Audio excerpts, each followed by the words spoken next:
Greetings, programs. This is Wretch. Welcome back to VTM Coteries of New York. And things are definitely starting to go down, guys. In the last episode, we were kidnapped from our haven by the Second Inquisition. We were locked in a box, and we were apparently being transported somewhere before we were rescued by both D'Angelo and Hope. So we were able to recruit the Nosferatu and the Malkavian. So they're our coterie, which shows a lot of replayability in this game because you only have a certain amount of nights to get stuff done, which I think is kind of cool. But we are back here at Torque's bar, and we're trying to convince the bartender to give us the special reserve. The problem is we're a bit low on blood, and I don't want to use presents to convince him to hand it over, so... let's just say that we're one of his friends. Well, I am one of his friends. Nah, it's a list. And you're not on a list. I know because it hasn't changed for a while now.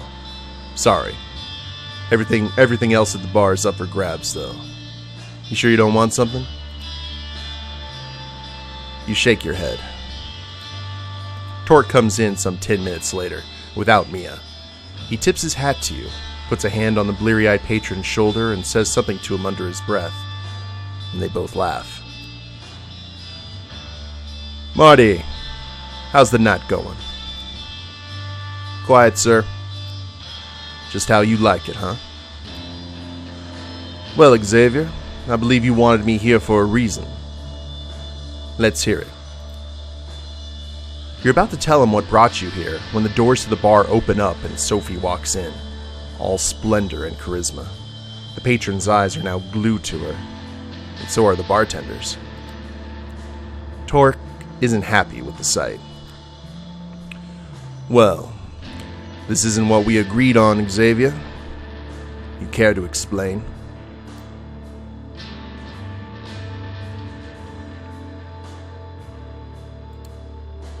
Things got complicated.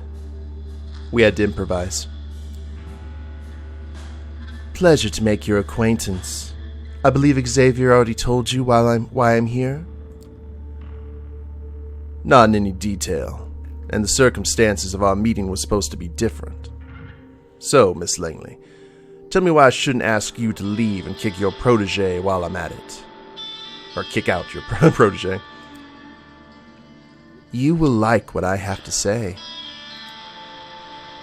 Yeah, I've heard that line 100 times, but 99 of those ended with somebody getting hurt, and that's not something I'm in the mood for tonight.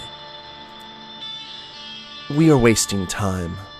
There's a unique opportunity that we should take advantage of, and we only have an hour or so to discuss it before there will be time to act. My driver is waiting outside. Wait a goddamn minute. First of all, I'm not going anywhere without Mia. That was the deal.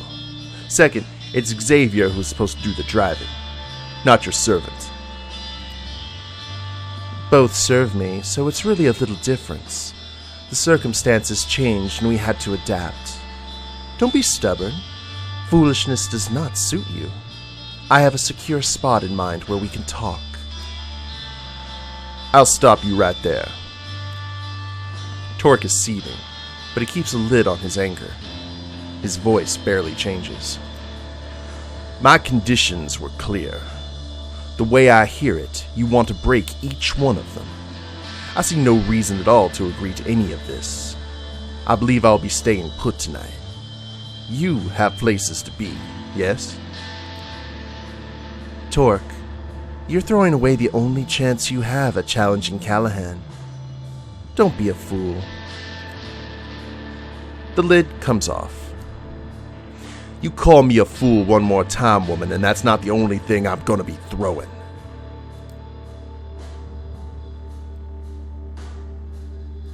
Oof. I'm not gonna say you're both acting like children. That'll get us a stern pummeling from both sides.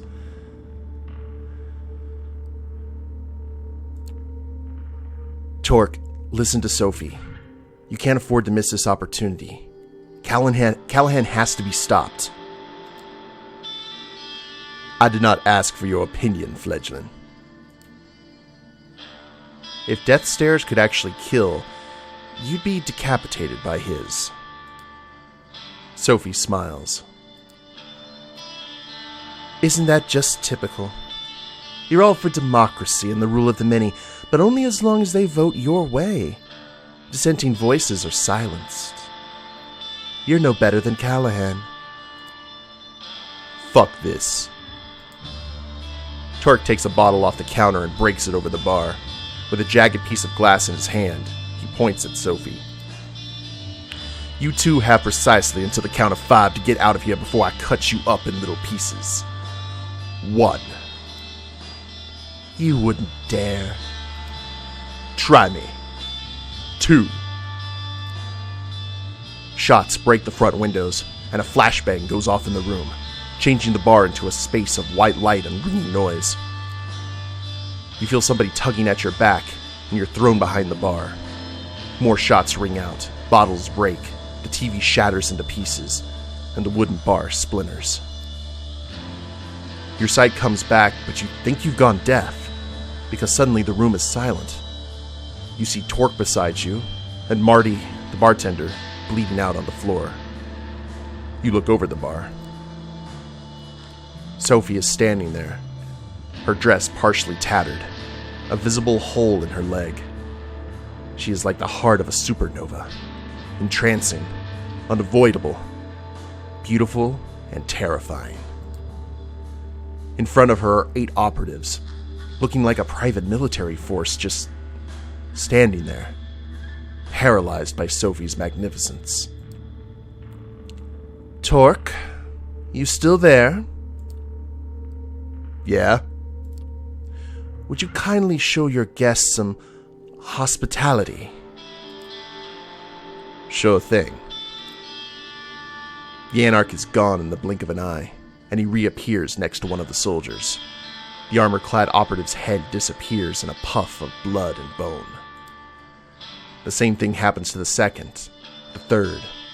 You hear the radios go off on the other soldiers' shoulders, a panicked voice pleading them to wake up. The 4th head pops. The 5th. They finally realize what's happening, but it's too late.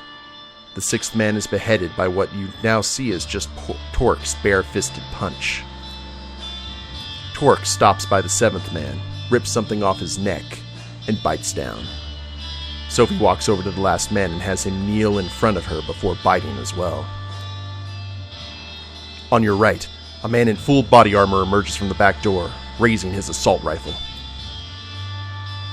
What the fuck?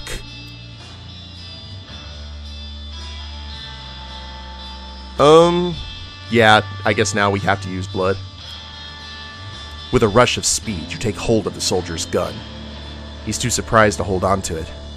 You turn it on him and shout the first thing that comes to your mind. On the ground. Now. A combat knife crashes through the soldier's visor and into his skull. You turn around. Torque is grinning. He mouths something under his breath, and you can hear the exact words. Still got it. Langley. Sophie wipes her mouth of blood and looks at him. That meeting's still an item? Yes. I'll take it. Splendid. Torque walks behind the bar and checks on the bartender. You see the Anarch open his own wrist and feed blood to the wounded man. Drink up, Marty. It'll make you feel better. Get the hell out of here and wait for Mia. She's coming, and she'll know what to do. Torque? Yeah, I'm coming. Take the back door. Xavier? Come on. You slink back into an alley behind the bar, leaving 10 bodies and 1 grievously wounded ghoul behind. Nobody stops you from circling around the block and finding your way to Sophie's car.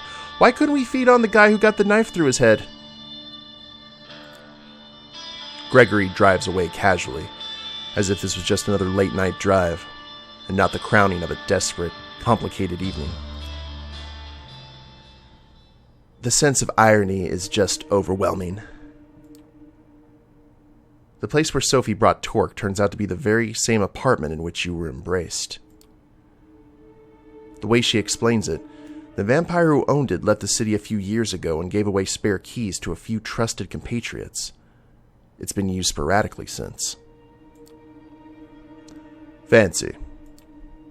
You like it? It always felt too modern for my taste, but what's important is that it's secure. As long as nobody followed your car here, or the fledgling. Trouble follows this one wherever they go. Even if that's the case, we have very little time to conduct our business here anyway, and we'll be leaving soon, I hope. So, let's begin. Once again, we shall stay silent. You look at Sophie, excited. Finally, you learn what this is that you've been working towards for more than a week, and what it is that Kaiser wanted you to participate in. I have it on good authority that Boss Callahan is bloodbound to Prince Panhard. Torque sucks in air loudly. That's an accusation and a half there, Langley. You got proof? No, but we're just a boat ride away from getting it. And what is that supposed to mean?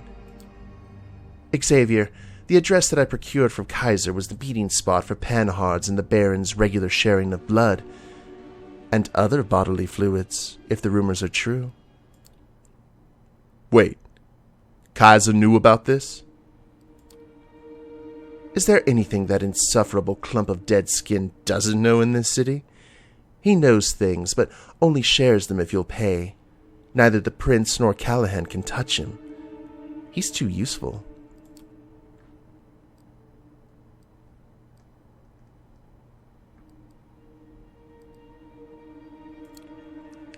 Kaiser said something about having plans for me. That he wanted me to make this meeting happen. That can't be good, right? That is an interesting point. I think Kaiser might be as interested in shaking up the status quo as we are. A chaotic landscape makes for a great market for him, unlike a static one. I don't like playing into that creep's hands, but at least now I know that I'm doing it. The devil you know and all that. What was the address he gave you? They meet regularly on Ellis Island. In fact, their next scheduled meeting starts in just around half an hour. Well, hot damn. I'm guessing you want to crash that meeting? Why? So you can see the proof for yourself, so that I can make sure too, and so that I have an extra pair of eyes for Panhard to consider when I present to her my ultimatum.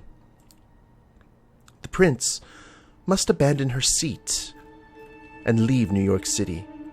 She can go wherever she pleases, but if she stays, the entire court will know, and the next prince might not look favorably on her past. Dealing with anarchs, especially so closely, is a punishable offense in the Camarilla, as I'm sure you've heard. So I did. Torque strokes his beard and looks intently at Sophie. So what exactly are you trying to accomplish here? Say you remove Panhard, and I even remove Callahan. Then what?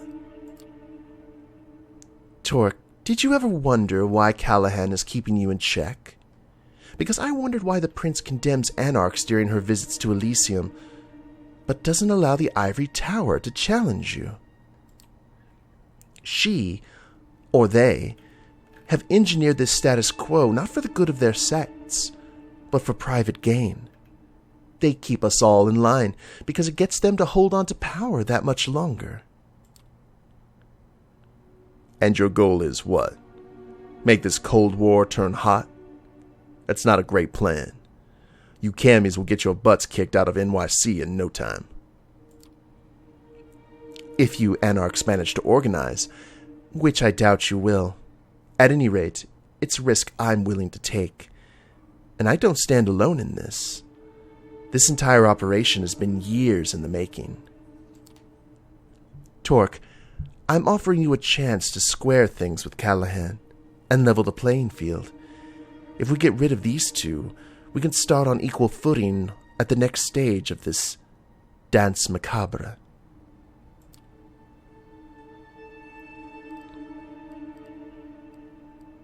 Yes, let's not bring up logic. Do I factor into this plan at all? Yes, we will be taking you with us to Ellis Island, both as another set of eyes to witness the prince and baron in the act, and as a bit of added security. I don't think Helene or Callahan would dare to lay a finger on me, but they will not find me unprepared. You know, after all those years spent in Callahan's shadow and taking part in all the kindred dick-measuring contests, I should expect a ruse, some ploy to kill me in an out-of-the-way place. That's our inherent paranoia talking. My gut tells me it's time to get this show started. I do hope you have a boat nearby, Langley. Sophie smiles mischievously. Of course I do. It's waiting for us by the pier. We'll lead the way then. Moonlight's burning. The three of you leave the apartment and walk towards the pier. Nobody seems to be following you. You get on a small patrol boat and double time it through the Hudson's cold, dark waters. Out of all the places in NYC where the prince and the baron could meet, and it's Ellis Island, a landmark with a dark past. A museum on one hand, a dilapidated piece of history on the other. You leave the boat and make your way to the southern part of the island, paying no heed to the renovated tourist attractions on the northern side. You expected some resistance. A night guard, a helicopter flying overhead, maybe an NYPD patrol boat? Nothing. The island seems completely deserted. It's clear this sets Sophie on edge. She's moving as quietly and subtly as ever, but you can see that she's eager to reach the particular house her intel pointed out. Torque is following suit, grimly determined, flashing his piercing gaze all over, still clearly uncertain that this isn't some kind of con. Finally, you see it. Light coming from a window in one of the buildings at the edge of the island. The three of you slowly creep closer to the building and take a look inside the window. There it is. Callahan, kneeling in front of the prince, sucking on Panhard's wrist. Both fully clothed, a small blessing. Torque makes his move, and before Sophie can stop him, he busts through the building's doors. Ah, crap. Torque Jenkins. It all happens very quickly. Torque grabs Callahan by the shoulders and throws him through the still open door. Callahan hits the ground hard. Torque appears on top of him and starts punching. You fucker! You piece of shit!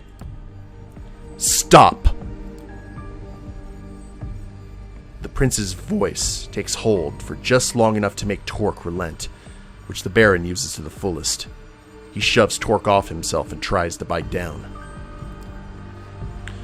Prince, call off your lapdog. Langley, what is the meaning of this? The two anarchs break apart, both wounded, but neither is quite done yet. They look at one another with pure hatred. Kill the bitch, Helen, but leave the fledgling to me. Right after I deal with this shit stain, I'm gonna... A shrill, unpleasant laugh fills the air. You know who it belongs to. Whoa, okay. We've met... Oh, wow. So entertaining, truly.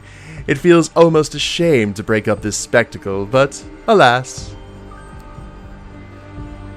Thomas? Who the fuck is this joker? Ah yes, I don't think we've met, though I did hear a lot about you, Mr. Torque. My name is Thomas Arturo, and I... Callahan uses this moment of uncertainty to strike. He's still too slow for Torque, who throws the boss onto the lawn where the two exchange blows once again. Helen, if you'd be so kind as to ask your friends to not hurt our guest too much. Callahan, don't kill him. This time, Callahan comes out on top and grabs Torque in an iron hold. Your companion struggles, but can't quite break away. I will not be denied, Helen. Not this time. You will do as I command. And she will do as I command her, Douglas, old boy. Oh no. Thomas has the prince bloodbound? I did not see that coming. I thought that chuckle was going to be from Langley because it was familiar. I didn't you didn't even, you just, oh, okay, hold on. I got commentary on this. What? Like I was saying before I was so rudely interrupted, I feel like I need to break up this little spectacle. It's been going on for much too long. You think you're so smart, Langley. You and your clique. Figured out that there was something fishy going on all on your own. But you were always working with just a piece of the puzzle. Wasn't she, Xavier? Sophie looks to you, shocked and disappointed.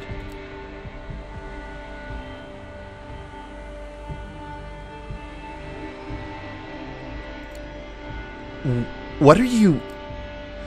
What I'm talking about, you ask? You! Fledgling. You. You don't know. How could you? Only I knew. And your sire, of course. They're the one who agreed to embrace you, after some negotiations.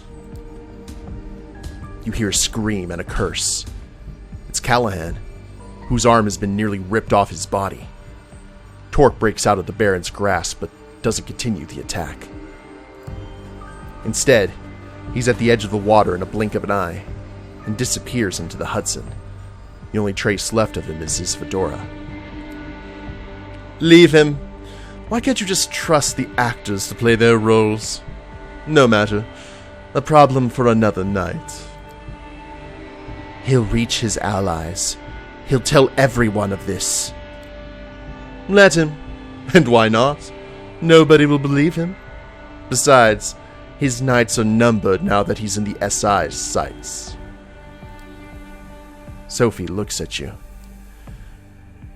How could you, Xavier? I saved you. Arturo suddenly appears next to her and slaps her in the face. Did you hear anything I said, Langley? Nothing? It's not them. It's me. Me! Thomas, what? No, shut up. Shut up. I'm talking now. You've played this game all wrong. You were playing on one board when you're just a pawn on another, bigger board, see? You never realize the people at the top simply flip the chessboard over and punch you in the face whenever they don't like how the game is going. He motions to the remaining kindred. But the thing is, you weren't even adept at playing the game you knew. Xavier, just another pawn, placed on the board by my associate. You thought they were your piece since you took them in, but who gave you that idea?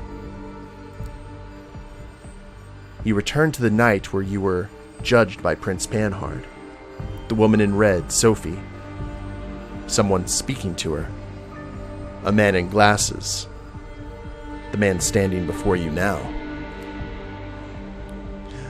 Oh, this is cruel. We know what's going to happen. If somebody would speak up for the poor child, they could be a useful tool for the Camarilla. Terror creeps onto Sophie's face. Of course, those aren't not the words you heard, were they? No. You were already grasping for some opportunity to further your scheme. I put the bait out, and you took it. Hook, line, and sinker. After that, it was only a matter of time before you started using Xavier as your errand boy. No one is quite as easy to track and monitor as a naive fledgling who's just learning the ropes. What is it that you want, Thomas? What do I want? Oh boy. The answer is so simple, but so hard to put into words.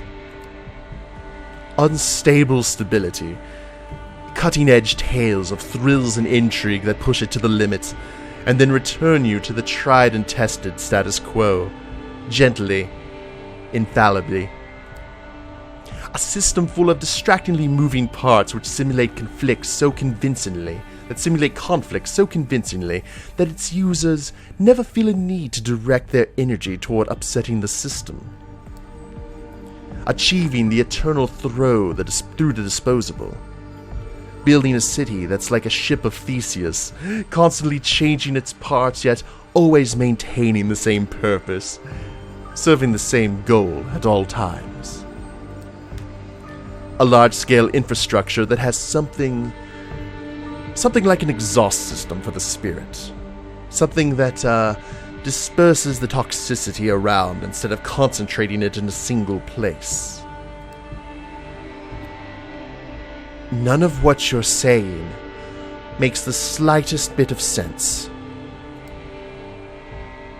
Arturo is momentarily stopped in his tracks.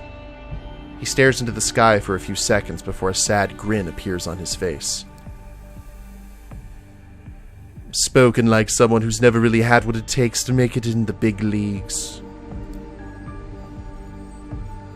With a theatrical snap of his fingers, he gives his last sentence a sense of finality. Something's changed in the air. A woman's shape slinks behind Sophie's back. Goodbye, Sophie. A person appears behind Sophie. You can't believe your eyes. It's Adelaide Davis, holding garden shears in her hands. Oh man, we are so low on blood, but we're going to push Sophie out of the way. You take off and rush towards Sophie. You only take a few steps before a figure blinks right next to you and pushes you away. Arturo. Oh no.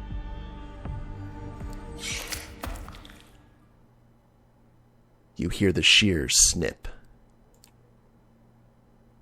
Sophie's red hair conceals her face as her head falls, separated from her shoulders. Silence. Arturo's unpleasant laughter erupts right next to you. Oh, Xavier, your career is moving at a breakneck pace. Moving up and up and up. Let me congratulate you on your promotion.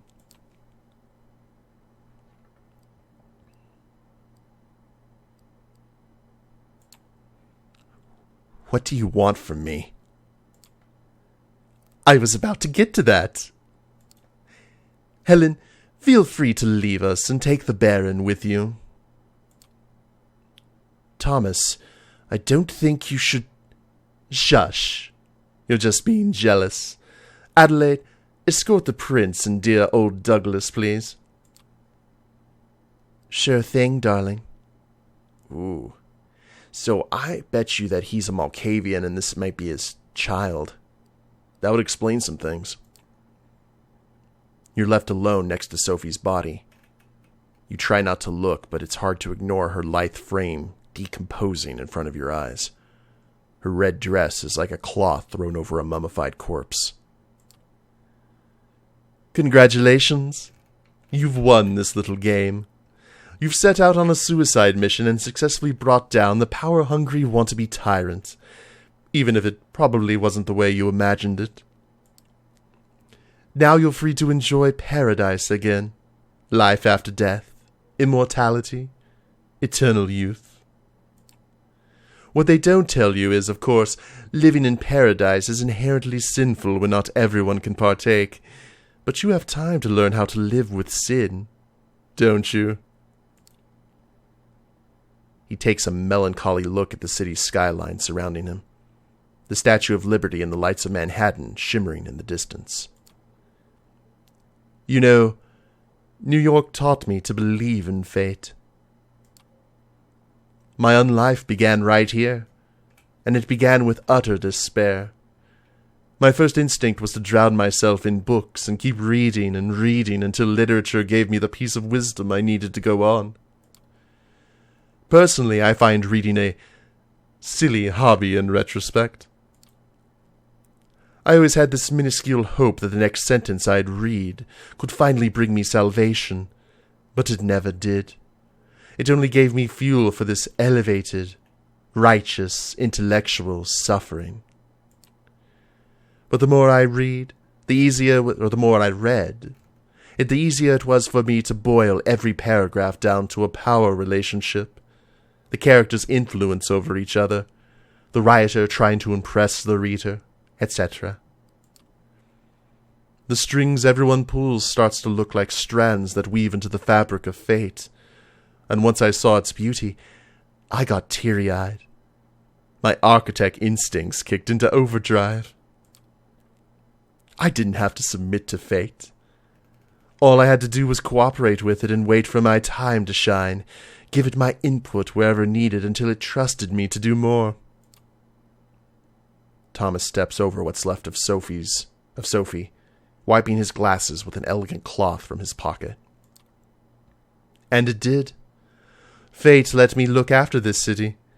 With my architect's tools, I started quietly shaping the streets and corridors, while Kaiser and his ilk shaped the information flow. And among many tools this process gave me, one of them was a way to reliably come up with useful agents like you. The methods I used were crude at times, but the route was there. All you had to do was follow it. Some people write rulebook passages. The others plan city arteries. In the end, the effect is the same. Someone always follows. He puts on the glasses and gives you a long, hard look. I've grown fond of you. You've done so well. Even when that idiot Callahan tipped off the Inquisition, you still escaped. I like that kind of resourcefulness. I could use that kind of resourcefulness. He uncovers his wrist. So, take my blood. Just enough so we can start off on the right foot, as a sign of good faith, a sign that you're ready to play in the big leagues, ready to behold the sights I've prepared for you. What do you say, Xavier?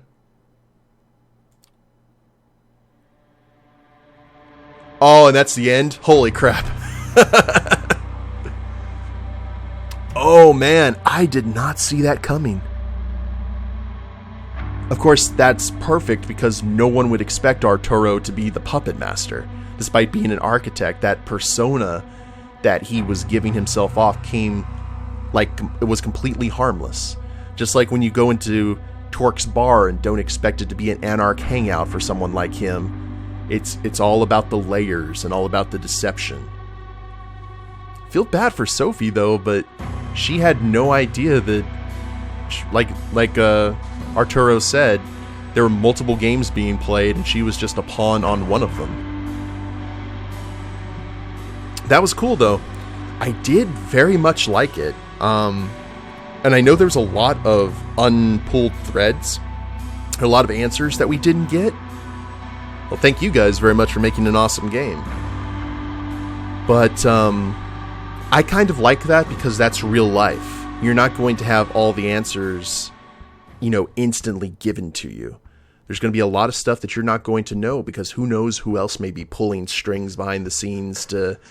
That's the world of darkness. It's all about paranoia and plots. And as a storyteller myself for VTM, I always wanted to create story threads that my players could follow if they wanted to, but it wasn't the main story. And if they continued with the main story, there were going to be some questions that were going to be unanswered. And that's okay, because that's very much like real life. And very much like Fantasy Unlife.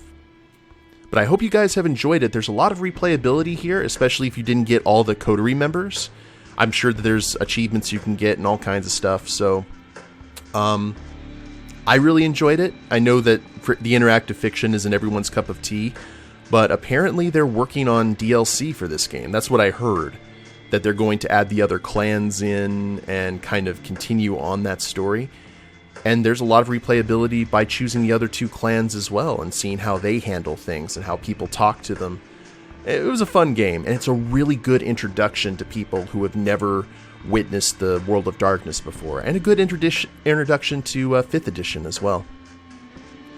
So I do want to thank you guys very much for watching.